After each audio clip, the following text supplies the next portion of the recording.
పాలమూరులో mass vote bank కలిగిన BRS party గెలుస్తుందా? Mahabub Nagar పార్లమెంట్లో హస్తం ఓటమి ఆకాంక్షించిన గులాబీ పార్టీ కమలం నేతకు సపోర్ట్ చేసిందా? పాలమూరు పార్లమెంట్లో గులాబీ క్యాడర్ ఏ పార్టీ కోసం పనిచేసింది? పాలమూరులో సత్తా చాటేదెవరు, గెలిచేదెవరు? Watch it. ఉమ్మడి మహబూబ్ నగర్ జిల్లాలో బీఆర్ఎస్ పార్టీ చేతులెత్తేసిందా? తాము గెలవమనే భావనతో ఆ పార్టీ క్యాడర్ అంతా బీజేపీకి మద్దతిచ్చారా అంటే అవుననే సమాధానం వినిపిస్తోందట. మొన్నటి అసెంబ్లీ ఎన్నికలకు పూర్వం ఆ జిల్లాలో ఎంతో బలంగా ఉన్న బీఆర్ఎస్ ఇప్పుడు ఒక్కసారిగా ఎందుకు చతికిలబడిందనే ప్రశ్న తలెత్తుతోందట. 2 పార్లమెంట్ స్థానాల్లో బీఆర్ఎస్ పార్టీ కనీసం గెలుపు కోసం కృషి చేయకుండా హస్తం ఓటమినే ఆకాంక్షించారన్న పుకార్లు షికార్లు చేస్తున్నాయి. దీంతో బీఆర్ఎస్ క్యాడర్ సపోర్టుతో పాలమూరులో కమలం వికసిస్తుందా? అయితే హస్తం పార్టీ పరిస్థితి ఏంటనే చర్చ జోరందుకుంది.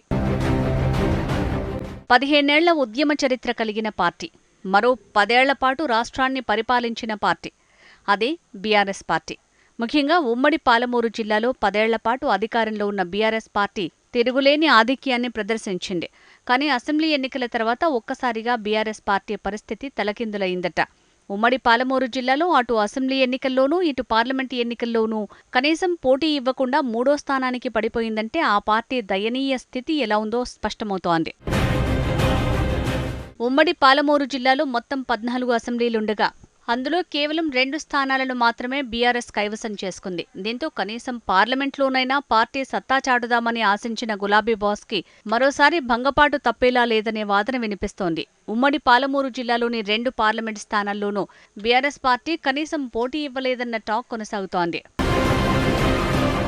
ప్రపంచ దేశాలు సైతం తెలంగాణ అమలు చేస్తున్న సంక్షేమ పథకాలను చూసి ప్రశంసలు చేస్తున్నారని స్వయానా మాజీ ముఖ్యమంత్రి కేసీఆర్ నాడు చెప్పారు.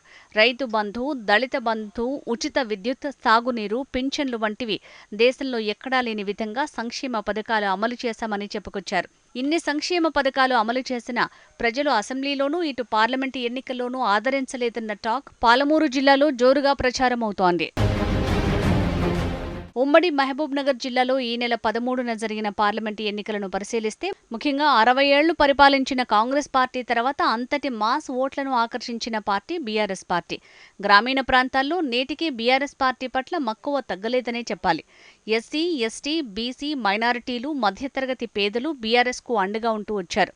ఇంత ఓటు బ్యాంకు ఉన్నప్పటికీ బీఆర్ఎస్ను ఈ 2 ఎన్నికల్లోనూ ప్రజలు ఆదరించలేదన్న ప్రచారం జోరుగా సాగుతోంది. ఉమ్మడి మహబూబ్ నగర్ జిల్లాలో 2 పార్లమెంటు నియోజకవర్గాలున్నాయి. మహబూబ్ నగర్, నాగర్ కర్నూలు జిల్లాల్లో బీఆర్ఎస్ తీసుకున్న నిర్ణయం ఆ పార్టీ ఉనికికే ప్రమాదకరంగా మారిందట. మహబూబ్ నగర్ పార్లమెంటు నియోజకవర్గంలో ఎక్కడా ప్రభావం చూపని బీజేపీ ఇప్పుడు ముందు వరుసలో నిలబడిందన్న ప్రచారం జోరుగా సాగుతోంది. బీఆర్ఎస్ నుంచి బరిలో నిలిచిన మన్నె శ్రీనివాసరెడ్డి తన గెలుపు కోసం కాస్తంతైనా కృషి చేయకపోవటం, మాజీ మంత్రులు, మాజీ ఎమ్మెల్యేలు కూడా సిట్టింగ్ ఎంపీ మన్నె శ్రీనివాసరెడ్డికి సహకరించలేకపోవటం ఇవన్నీ గులాబీ పార్టీని దెబ్బతీసే కారణాలుగా చెప్తున్నారు విశ్లేషకులు. ప్రజల్లో ఓటు బ్యాంకు బలంగా ఉన్నప్పటికీ పోటీ ఎందుకు ఇవ్వలేదో అన్న ప్రశ్న రాజకీయ విశ్లేషకుల్లో కలుగుతోందట. బీజేపీ జాతీయ ఉపాధ్యక్షురాలు డీకే అరుణకు మాస్ ఓటు బ్యాంకు లేకపోయినప్పటికీ పాలమూరు పార్లమెంట్లో ఇప్పుడు ఆమె పేరు గట్టిగానే వినిపిస్తోందట. అందుకారణం కూడా బీఆర్ఎస్ నేతలే అన్న చర్చ జోరుగానే సాగుతోంది. పార్లమెంట్లో ఓటమి తప్పదన్న భావనలో ఉన్న బీఆర్ఎస్ నేతలు తమకు చెందిన ఓటర్లను బీజేపీ వైపు మళ్లేలా ఇటు జిల్లా అటు రాష్ట్ర అధినాయకత్వం సంకేతాలు ఇచ్చినట్టు తెలుస్తోంది. రాష్ట్ర నాయకత్వం కనుసైగలతోనే జిల్లాలో గట్టి ప్రత్యర్థిగా ఉన్న డీకే అరుణ ఏకంగా పాలమూరులో అధికారంలోకి వచ్చేంతలా పుంజుకున్నారని టాక్ వినిపిస్తోంది. కాంగ్రెస్ అభ్యర్థి వంశీచందర్ రెడ్డితో నువ్వా నేనా అన్నట్టుగా గట్టిగా ఫైట్ చేసినట్టు తెలుస్తోంది.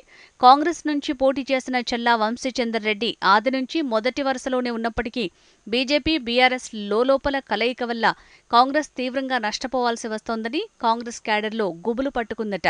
బీజేపీ, బీఆర్ఎస్లు కాంగ్రెస్ను ఓడించేందుకు ఒక్కటయ్యాయని సీఎం రేవంత్ రెడ్డి తన ప్రచార సభల్లో ఆరోపణలు గుప్పించారు. చివరికి ఆ ఆరోపణలే పాలమూరు పార్లమెంట్లో నిజమయ్యాయా అనే సందేహం అందరిలోనూ కలుగుతోందట. ఇక నాగర్ కర్నూలు పరిస్థితి విచిత్రంగా మారిందట. ఇక్కడ బీఆర్ఎస్ నుంచి మాజీ ఐపీఎస్ అధికారి ఆర్ఎస్ ప్రవీణ్ కుమార్ ను బరిలో దించింది ఆ పార్టీ. ప్రజల్లో బీఆర్ఎస్ కనుమరుగవుతున్న దశలో ఆర్ఎస్ ప్రవీణ్ కుమార్ వచ్చి బీఆర్ఎస్ కు జీవం పోసారు అనటంలో ఎలాంటి సందేహం లేదంటున్నారు విశ్లేషకులు. అయితే రాష్ట్ర నాయకత్వం వ్యవహరించిన తీరు వల్ల బీఆర్ఎస్ ఓట్లు మొత్తం గంపగుత్తగా బీజేపీ వైపు మళ్లయ్యన్న టాక్ సైతం నాగర్ కర్నూలులో నడుస్తోంది. తప్పనిసరిగా గెలిచే అవకాశమున్న నాగర్ కర్నూలులో సైతం ఓటమికి కారణమయ్యే విధంగా రాష్ట్ర నాయకత్వం నిర్ణయాలు తీసుకుందనే విమర్శలు వస్తున్నాయి. బీజేపీ జాతీయ నాయకత్వంతో ములాఖత్ కావటం వల్లనే ఇక్కడ బీఆర్ఎస్ నేతలు నామమాత్రంగా పనిచేశారన్న విమర్శలు వినిపిస్తున్నాయి.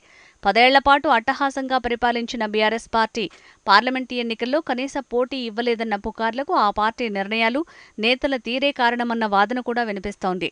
ఉమ్మడి పాలమూరు జిల్లాలోని గ్రామీణ ప్రాంతాల్లో సైతం మాస్ ఓటు బ్యాంకు కలిగిన బీఆర్ఎస్ పార్టీ ఈ పార్లమెంటు ఎన్నికల్లో ఓటమిని చవిచూస్తే ఆ పార్టీ మనుగడే కష్టమన్న వాదనలు వినిపిస్తున్నాయి.